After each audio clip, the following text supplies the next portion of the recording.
Reliance Jio ఏది చేసినా సంచలనమే. Network దగ్గర నుంచి మొదలుకొని జియో ఫోన్లు, ల్యాప్టాప్స్ తీసుకొచ్చి హిస్టరీ క్రియేట్ చేసింది. సామాన్యులను దృష్టిలో పెట్టుకొని తక్కువ ధరకే ఎలక్ట్రానిక్ గ్యాడ్జెట్స్ను అందుబాటులో ఉంచింది. ఇక నెట్వర్క్ విషయంలో జియో నెంబర్ 1గా అవతరించింది. జియో ఇప్పటికే 5Gని ప్రారంభించిన విషయం తెలిసిందే. నెట్వర్క్ కవరేజీ, లభ్యతలో జియో అద్భుతమైన పనితీరును కనబరిచింది. అయితే ఇప్పుడు జియో ట్రూ 5G నెట్వర్క్తో యూజర్లకు మరో భారీ ప్రయోజనం చేకూరనున్నది.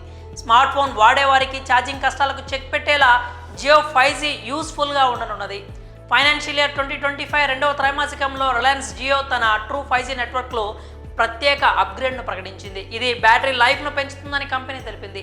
రిలయన్స్ జియో యొక్క true 5G network smart phone battery జీవితాన్ని 40% వరకు మెరుగుపరుస్తుంది. భారతదేశంలో స్వతంత్రంగా అంటే SA ఆర్కిటెక్చర్ ద్వారా 5G సేవను అందించే ఏకైక telecom provider Jio.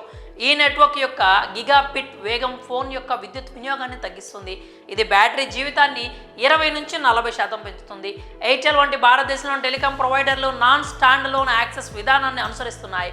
Reliance Jio non standalone access 5G network power మేనేజ్మెంట్పై ప్రత్యేక శ్రద్ధతో అప్గ్రేడ్ చేసింది. రిలయన్స్ జియో ఇన్ఫోకామ్ ప్రెసిడెంట్ కిరణ్ థామస్ మాట్లాడుతూ స్టాండ్లోన్ ఆర్కిటెక్చర్, క్యారియర్ అగ్రిగేషన్ వంటి ఫీచర్ల వల్ల బ్యాటరీ సామర్థ్యం పెరుగుతుందని వెల్లడించారు. ఈ టెక్నాలజీ వల్ల హ్యాండ్సెట్ విద్యుత్ వినియోగాన్ని తగ్గిస్తుందని తెలిపారు. జియో 5G నెట్వర్క్లో voice over new radio feature కూడా ఉంది. ఇది 5Gలో కాల్స్ వాయిస్ నాణ్యతను అప్గ్రేడ్ చేస్తుంది, కాల్ సెటప్ సమయాన్ని తగ్గిస్తుంది, అధిక భద్రతను అందిస్తుంది. అదనంగా జియో యొక్క 5G నెట్వర్క్ GPSలో మెరుగైన అల్గారిథంలను ఉపయోగించి 10 మీటర్ల లోపల మెరుగ్గా పనిచేస్తుంది. ఇవి నావిగేషన్ సేవలకు ఉపయోగకరంగా ఉంటుంది.